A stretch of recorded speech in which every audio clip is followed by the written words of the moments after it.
കഴിഞ്ഞു വരാൻ നേരായോ? ഇല്ല, മണി 11 ആവണേ ഉള്ളൂ. പിന്നെ ആരാണാവോ ഈ സമയത്ത്?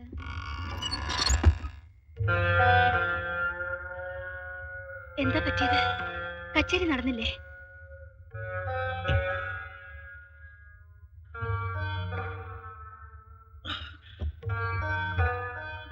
അച്ഛനും ഗോപി എവിടെ രാമേട്ട?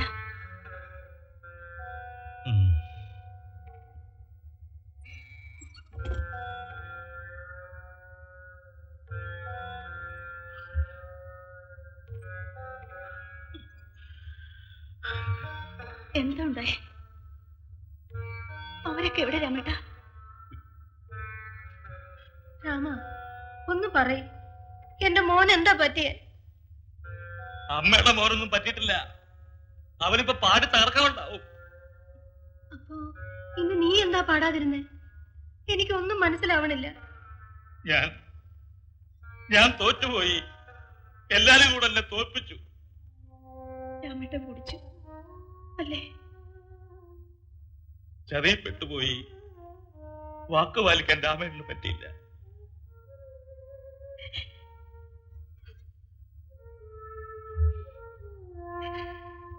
എന്താ രാമ? എന്താ രമണി ഞാൻ ഈ കേക്കണേ?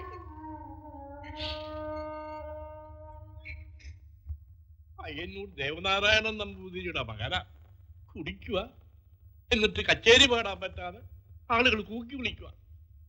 ശിവ ശിവ, ഇതൊക്കെ കാണാനും കേൾക്കാനുമാണോ ദൈവം എന്നെ ഇങ്ങനെ ഇട്ടിരിക്കുന്നത്? അച്ഛൻ ഉണ്ടായിരിക്കണം, കൊല്ലും, അതാ ഉണ്ടാവുക. ഒരിക്കൽ ഞാൻ കണ്ടു നിൽക്കുക, കച്ചേരി ഏൽപ്പിക്കാൻ വന്ന ഒരുത്തൻ കുടിച്ചിട്ട് വന്നതിന് ചെകിട്ടപ്പത്ത് അങ്ങോട്ട് കൊടുത്തു. പഴം പുരാണം ഒന്നും പറഞ്ഞിട്ട് കാര്യമില്ല. അച്ഛൻ ഉണ്ടായിരുന്നെങ്കിൽ തല്ലുകയോ ശാസിക്കോ എന്ത് വേണമെങ്കിലും ചെയ്യാം. ഇതിപ്പോ നമുക്ക് കരഞ്ഞു പറയാന്നല്ലാതെ എന്താ ചെയ്യാൻ പറ്റുക? ഞാനും ഏട്ടത്തി ആവുന്നത്ര പറഞ്ഞിട്ടുണ്ട്. എത്ര കാലായി അവൻ ഇത് തുടങ്ങിയിട്ട്? കുറെ കാലായി. ഈ അരിഷ്ടം എന്ന് പറഞ്ഞ് സേവിക്കണത് വേറൊന്നുമല്ല. ഭഗവാനെ, അവൻ ഉണർന്നോ രമണി? ഓ, എന്തു പറഞ്ഞു അവൻ? ഇന്നലെ രാത്രി കുറെ കരഞ്ഞു. ഇനി മരിക്കാ ഭേദമൊന്നും പറഞ്ഞു. ചെല്ലടാ, നേട്ടനോട് മാപ്പ് പറയും. മാപ്പ് പറയാം, പക്ഷെ എന്ത് തെറ്റാ ഞാൻ ചെയ്തെന്നൂടെ പറയും. ആളുകൾ ബഹളം ഉണ്ടാക്കി പരിപാടി മുടങ്ങുന്നു തോന്നിയപ്പോഴാണ് ഞാൻ കയറി പാടിയത്, അല്ലാതെ എനിക്ക് ആളാവാനൊന്നും അല്ല. എന്തായാലും അവൻ നടത്തണ കച്ചേരി ആരുടെ അനുവാദം ഇല്ലാണ്ട് നീ കയറി പാടിയില്ലേ? അത് തെറ്റ് തന്നെയാ. കലയ്ക്കും സംഗീതത്തിനും മാത്രമല്ല, ഏത് കാര്യത്തിനും അങ്ങനെ തന്നെയാ. ആളുകൾ ബഹളം ഉണ്ടാക്കിയാലും കച്ചേരി മുടങ്ങിയാലും ഞാൻ കയറി പാടാൻ പാടില്ലായിരുന്നു അല്ലേ? ഏട്ടന്റെ സമ്മതം ഇല്ലാണ്ട് പാടില്ലായിരുന്നു. നീ ജോലി ചെയ്യുന്നിടത്ത് നിന്റെ കസേരയിൽ നിന്റെ ശിവായി കയറി എന്ന് ജോലി ചെയ്താൽ നീ സഹിക്കുമോ? സർക്കാർ ജോലിയിൽ അതൊരു വലിയ കാര്യമല്ലായിരിക്കും, പക്ഷെ കലയിൽ അതൊരു വലിയ കാര്യമാ. ഗുരുത്വമുണ്ടാവണം, വേണ്ടേ?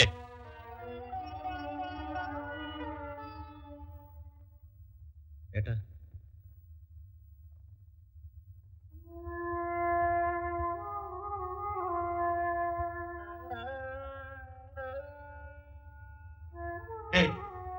അരുത്, അതിന്റെ ഒന്നും ആവശ്യമില്ല.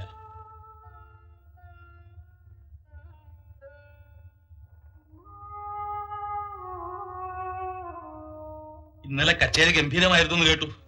മോശമായില്ല. ഏട്ടന്റെ കാൽ തൊട്ട് വണങ്ങി എനിക്ക് തുടങ്ങാൻ കഴിഞ്ഞില്ല എന്നതൊഴിച്ചാൽ. ഏയ്, അതിലൊക്കെ എന്തർത്ഥം? ഇന്നലെ കച്ചേരി കഴിഞ്ഞപ്പോ സംഗീത സഭ എന്നെ ഒരു പൊന്നാട തന്ന് അനുമോദിച്ചു. എനിക്ക് ആദ്യമായി കിട്ടുന്ന അംഗീകാരം. ഇത് ഏട്ടന് അവകാശപ്പെട്ടതാണ്. ഇത് സ്വീകരിച്ച് എന്നെ അനുഗ്രഹിക്കണം. ഇനിയിപ്പോ എന്റെ ഒരു അനുഗ്രഹത്തിന്റെ ആവശ്യം എന്താണ്? അത് നീ തന്നെ വെച്ചോളൂ. ഇവിടെ എന്റെ അലമാരിയില് പൊന്നാട വെക്കാൻ ഇടവില്ലാണ്ടിരിക്കുക. എന്നെ നിഷേധിക്കുകയാണല്ലേ? എന്റെ ഗുരുവും പിതാവും ഒക്കെ ഏട്ടനാണ്. അറിയാതെ എന്തെങ്കിലും തെറ്റ് ചെയ്തിട്ടുണ്ടെങ്കിൽ ക്ഷമിച്ചു മാപ്പ് തരണം. മാപ്പോ? അതിന് നീ തെറ്റൊന്നും ചെയ്തില്ലല്ലോ. എല്ലാരും പറഞ്ഞപ്പോ എനിക്ക് തോന്നിയില്ല, പക്ഷെ ഇപ്പൊ എനിക്ക് തോന്നുന്നു.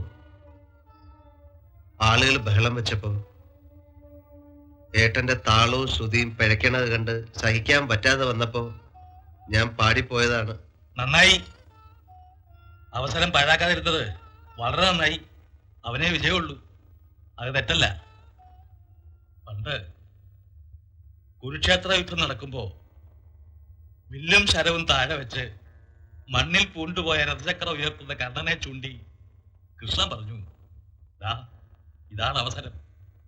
ആ അവസരം പാഴാക്കാതിരുന്നു എന്നുള്ളതാണ് അർജുനന്റെ വിജയം. നീ ജയിച്ചു, ഞാൻ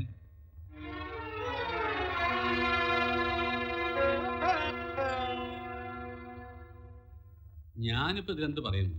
ഒരു വിധത്തിൽ പറഞ്ഞാൽ നീ പറഞ്ഞാണ് ശരി, വേറെ വിധത്തിൽ പറഞ്ഞാൽ അത്ര ശരിയല്ല. ആ ഇന്ന് നേരത്തെ എത്തിയല്ലോ, പോവാ. കല്ലൂർ ഗോപിനാഥൻ കലക്കിയെന്ന് പറയുന്ന കേട്ടു. ഓ, ഒരു കച്ചേരി കഴിഞ്ഞപ്പോഴേക്കും ഇത്ര ഗമയായോ? ഒന്ന് സ്മൈൽ ചെയ്തൂടെ ഒന്നും ഭാഗവതരെ? മിണ്ടാതിരിക്കടേ, തമാശ പറയുന്നതിനൊരു ഔചിത്യല്ലേ? എന്താ ഞാൻ എന്താ ചെയ്യേണ്ടതെന്ന് അമ്മമ്മ പറയും. ഇനി ജീവിതത്തിൽ ഒരിക്കലും പാടാതിരിക്കാം, മതിയോ? എന്ത് വിവരക്കേടായി പറയണേ? ഒരു പാട്ടുകാരൻ പാടാണ്ടിരിക്കേ പിന്നെന്തിനാ ആ ജന്മം? അതിലും പേസ അങ്ങോട്ട് മരിക്കല്ലേ? അതിന് ഒരുക്കാണ്, ചെയ്ത തെറ്റിന് പ്രായശ്ചിത്താവുമെങ്കിൽ. എന്തൊക്കെ വിടുവാക്കാ എന്റെ ഗോപിനാഥ നീ പറയണേ? ഇങ്ങനെയൊക്കെ ചിന്തിക്കാനുള്ള സംഗതി എന്താ ഉണ്ടായി? കാര്യം പറ ഗോപിയേട്ടാ, എന്താ അച്ഛാ? എനിക്കൊന്നും അറിയില്ല മോളെ. ഇവരേട്ടനും അനിയനും തമ്മിൽ എന്തൊക്കെയോ പറയുന്നുണ്ട്. ഒന്ന് പറയാനുണ്ടോ? വെറുതെ മനുഷ്യരെ വിഷമിപ്പിക്കാതെ. ഏട്ടൻ പറയണത് ഞാനൊരു സന്ദർഭം കിട്ടിയപ്പോ മനഃപൂർവ്വം ഏട്ടനെ തോൽപ്പിച്ചു എന്നാ. ഏട്ടനോട് എനിക്ക് എന്ത് ചെയ്യാം? മനസ്സിലാവണത് പോലെ പറയൂ. എടി, ഇന്നാളത്തെ കച്ചേരിയുടെ കാര്യ പറയണേ. അത് ശരി, ഏട്ടൻ കള്ളു കുടിച്ച് പാടാൻ പറ്റാണ്ടായതിന് ഗോപിയേട്ടൻ എന്താ ചെയ്യാ? ഇപ്പൊ പാടിയതും കുറ്റായോ?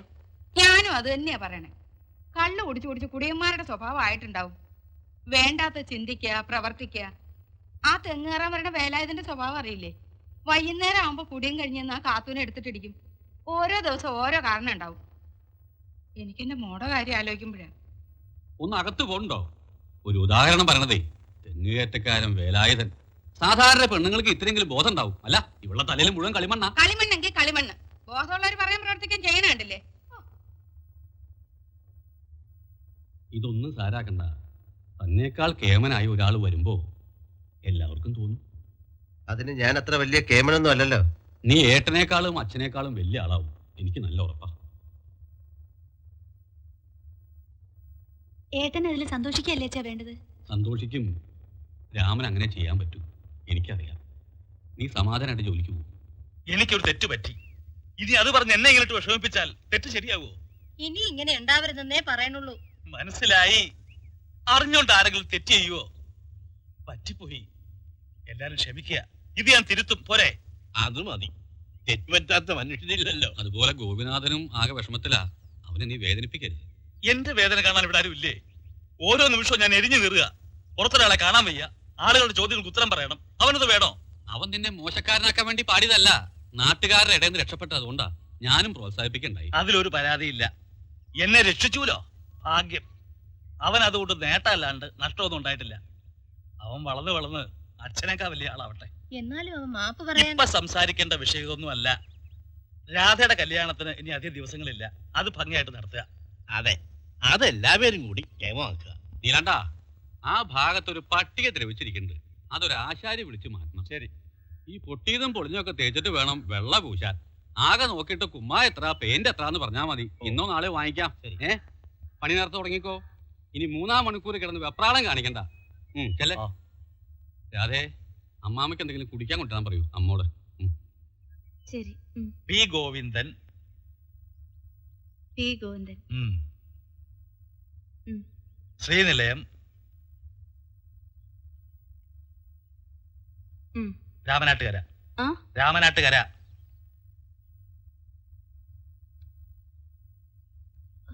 കൈ കഴിച്ചോ? കുറച്ച് ഞാനെഴുതാം.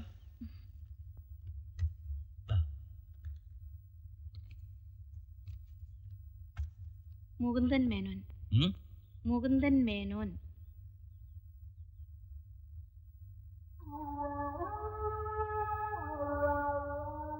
ശ്രീ മുകുന്ദൻ മേനോൻ, മടത്തിൽ പറമ്പിൽ.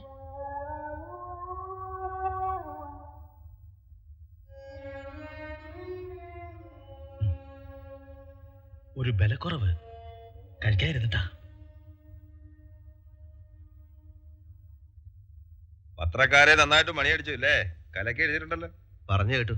പറഞ്ഞു കേട്ടതേ ഉള്ളൂ. ആ. നീ കണ്ടില്ല? ഇല്ല. ഇതാ നോക്ക്.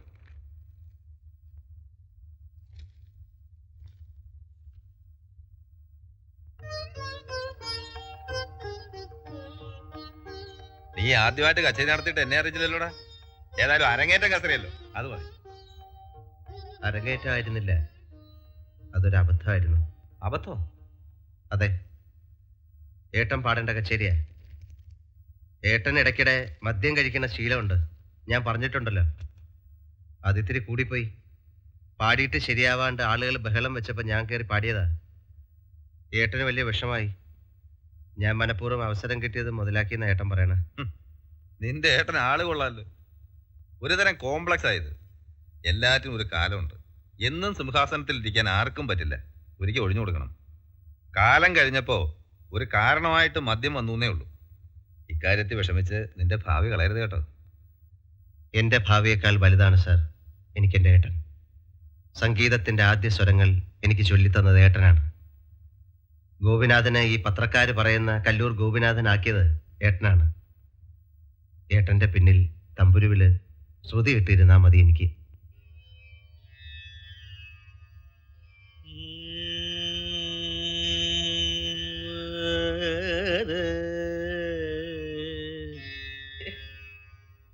മുറിയാതെ മീട്ട്.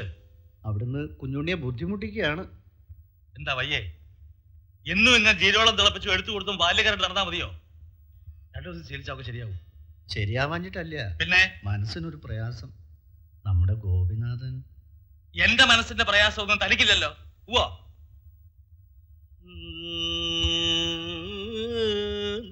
ഞാൻ വേറൊരാളെ കൊണ്ടുവരാം. അത് ഞാൻ നോക്കിക്കോളാം. താൻ പറയുന്ന അങ്ങോട്ട് അനുസരിച്ചാ മതി. മനസ്സിലായോ? ഗോപി ഉള്ളപ്പോ പിന്നെ എന്തിനാ രാമ കുഞ്ഞുണ്ണിയെ ബുദ്ധിമുട്ടിക്കണേ? അവനിപ്പോ ഒറ്റയ്ക്ക് പാടി തുടങ്ങിയില്ലേ. കൂടെ പാടാനും ശ്രുതിയിട്ട് തരാനും ഇനി അവനെ വിളിക്കുന്നത് ശരിയല്ല. ചിലപ്പോ ഇഷ്ടപ്പെട്ടില്ലെങ്കിലോ? ഗോപിയെ പറ്റിയാണോ രാമ നീ പറയണേ? അമ്മേ, അനുജനായാലും മകനായാലും ബഹുമാനിക്കേണ്ടവരെ ബഹുമാനിക്കണം. അവനിപ്പോ എന്നേക്കാ വലിയ സ്ഥാനത്താ നിക്കണേ. ആ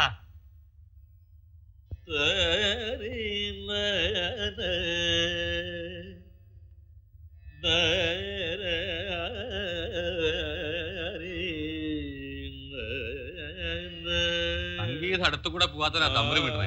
അങ്ങോട്ട് മാറിക്കടാ. എടാ ഗോപി, നീ അങ്ങോട്ട് കയറിയിരുന്നേ. വേണ്ട, ഞാനിവനെ ശീലിപ്പിച്ചെടുക്കുകയാണ്.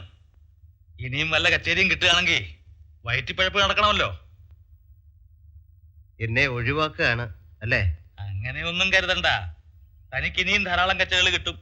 തമ്പുരും താങ്ങി എന്റെ പിന്നാലെ നടക്കണത് മോശ. അല്ല, അതും ശരിയാട്ടോ. പത്രത്തിൽ എന്താ എഴുതിയിരിക്കണേ? ഓ, അത് മറന്നു. ഇതാ കണ്ടില്ലേ അടിച്ചു വന്നിരിക്കണത്? എന്താ ഏട്ടാ? നമ്മുടെ ഗോപിയുടെ പടേ വലിയ അഭിപ്രായ പത്രക്കാരെ എഴുതിയിരിക്കണത്. ഇതാ ഇതാ ഇതാ കണ്ടോ? എടി രാധേ, നോക്കിയടി. ഇവിടുത്തെ പത്രത്തിലുണ്ടായില്ലല്ലോ. വീട്ടിലെ പത്രത്തിലും ഇല്ല, മാതൃഭൂമിയിൽ മാത്രമേ ഉള്ളൂ. ദേവി വന്നപ്പോ തെക്കേലെ വീട്ടിൽ നിന്ന് വാങ്ങിയതാ. നോക്കടാ. ആ കണ്ടു കണ്ടു. ഞാൻ അച്ഛനെ രമണി ഒന്ന് കാണിച്ചിട്ട് വരാം. ആ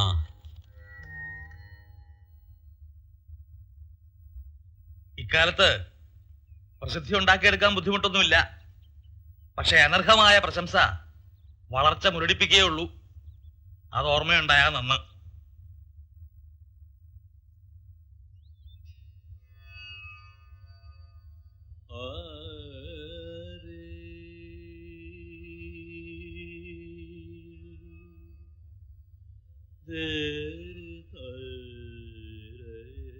നീ ഇതുവരെ ഉറങ്ങിയില്ലേ?